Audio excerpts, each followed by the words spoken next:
Good morning, everybody. Paulie Navarro here, presidential candidate for TW Local 100. I needed to, let's talk about track inspectors here. Something that, of course, hits home, close to home to me, as I'm a track worker. And I've been a track worker for over 25 years. Here's what's happening. Here's the real deal with the track inspectors. They're being scapegoated. And there's no ifs, ands, or buts about it.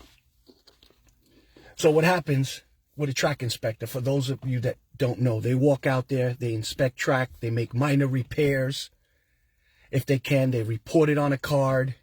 They send it to the field office. The field office logs in the complaints. And at the end of several months, the end of the year, a report goes down to the state. So now, what's happening here with the track inspectors? Well, I'll give you a quick scenario of what happens. When you negotiate a pick, right? You pick a job. I was the chairman for 5 years. I negotiated picks. You negotiate a pick with management. It's a contract. You sign it. Whatever jobs you agreed to, whatever positions, tours, shifts. Once it's signed, and that's an agreement. It's a contract, folks. So what the MTA did here, what Transit's doing here, is violating the contract. And Utano, Carlos Albert, who's the chair, who's very weak, is doing nothing about it. You cannot let them change the rules in the bottom of the 9th inning.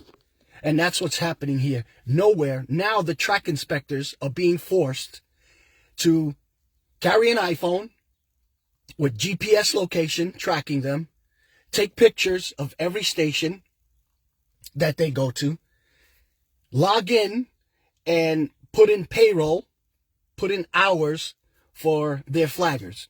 First of all, we're not supervisors. But let's just focus and let's see really what's going on here. So, again, like I said, the track inspector goes out, he inspects, he writes complaints, makes minor repairs, reports it. But what's happening here has been happening for years with the MTA. And it's just hiding money. What they're doing is justifying projects that they overspent on.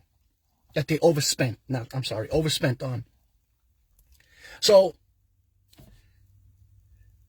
they hire contractors to do jobs. Money is funneled, overcharged. And the tracks are not maintained. They're not maintained. What the Transit Authority has done in the last couple of years is change the system in which these guys report their inspection, our track inspectors. So they logged in thousands and thousands of complaints.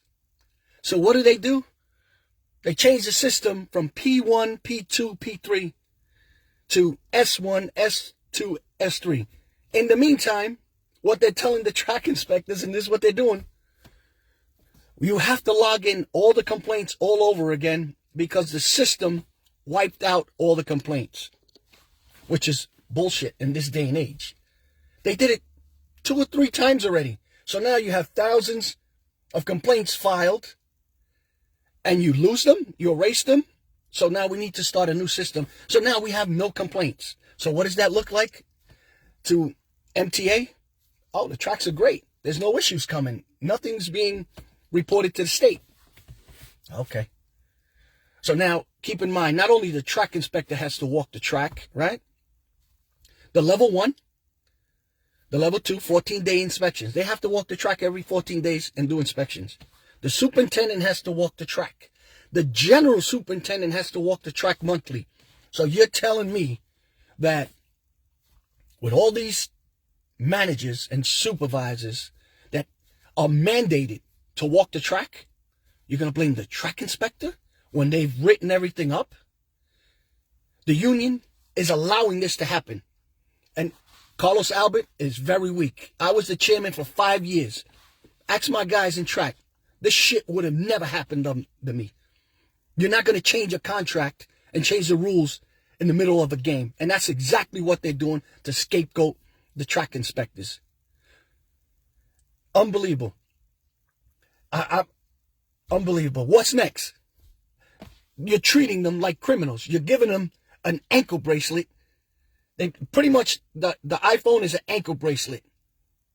You're making them take pictures. You're making them do data process entries now. We're not data process entry workers. We're track workers. We're not photographers. We're track workers. These guys can't even inspect the track properly now. They're making it even worse because they have to stop to take pictures of every location. So now you're preventing them from inspecting track is what you're doing. All right.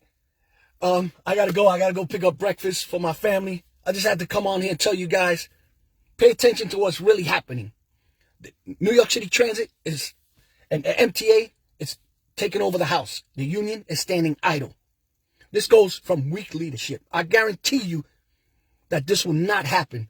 Nonsense like this will not happen under our administration. How come the chairman of track hasn't gone and stopped any jobs? Where are you, Carlos? You don't even pick up your phone. You know how many calls I get? Because you don't pick up your phone and you're the chairman? Pick up your phone and answer the members. They pay for your phone and they pay your salary. Get out there, get your ass out there and do your job. This is bullshit. You understand what I'm saying? This never happened when I was the chairman of track. There's no way I would let management violate the contract. We signed the contract. And the same thing is happening with our raises. They're trying to violate the contract by saying they're not giving us our raises. Pay attention, folks. This is weak leadership here. This is what's happening. You understand? This is what's happening. Or is it hero syndrome? Then Utano's going to come out and say, oh, we fought back. We fought back. We saved our raises. Get out of here with that bullshit. We're tired of that. We're tired of that. This union is weak. And they're running all over every department. Every department is getting hammered. Stand up. Stand up, people. Stand up and vote. Stand up and vote. If you want change, if you're tired of this, stand up and vote. Progressive change. That's why we're here. Enough is enough. Have a great morning. Thanks, everybody.